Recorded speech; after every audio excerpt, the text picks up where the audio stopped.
Previously on the Captain Shorts. This video has been marked fun-sized.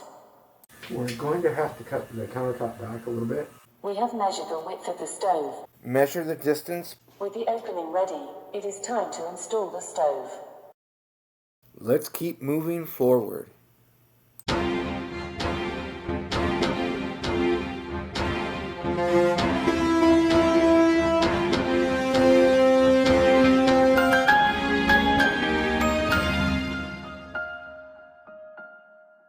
Aren't you a little short to be a stove trooper?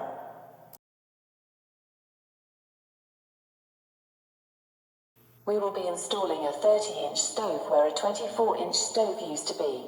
However, there are a couple of things we are wanting to change in the wiring before we do that. We're going to change the configuration here from direct wire to an actual outlet.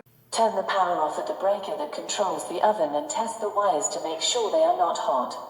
Before messing with wires, you always want to test it. Make sure it stays green.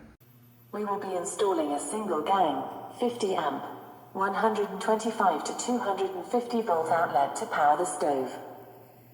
On the back here, the bottom terminal ends up being for your white wire. The other two are for your black and your red. There is no ground on this particular outlet.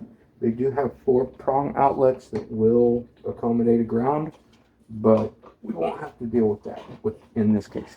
The terminal here will actually pinch the wire in. Check to make sure that the wire does not stick out past the terminal.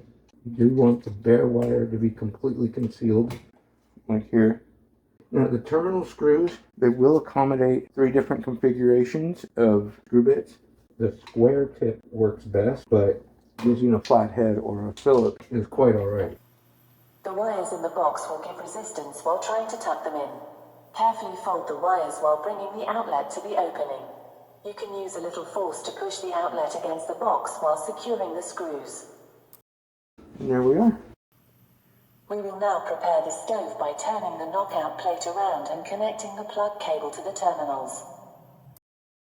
There's 2 options for the holes for the wiring. There's a 1-inch and there's an 1.25 inch. Use the 1-inch hole. It'll give for a better fit. The 1.25 inch is typically for the 4-prong plug. Instead, we're going to use the 3-prong plug. So we take that off, flip it over, and put the screw back in. Most appliance plug cables come with their own wire clamp. The clamps that are provided leave the cable loose in the knockout hole.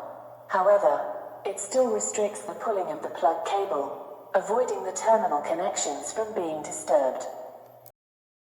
When we're dealing with this wiring here, if you're going to use a 3-prong, the one in the middle is going to be the white. The other 2 can be the red or the black. And it's not going to matter which one because they're interchangeable.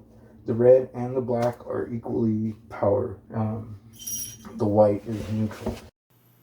Remove the terminal screw from the bottom of the terminal. Slide the loop connector on the cable in place. Line up the loop with the screw hole and reinstall the terminal screw. Make sure the terminal screw is as hand tight as possible. Then you go to the next one. You want to start with the end and then work your way to the other end. Then you'll take a drill to make sure that those screws are as tight as they can be. Impact drill is probably your best bet. It's going to have a ratcheting torque to it, and in most cases that's what it's going to require to make sure these are tight enough.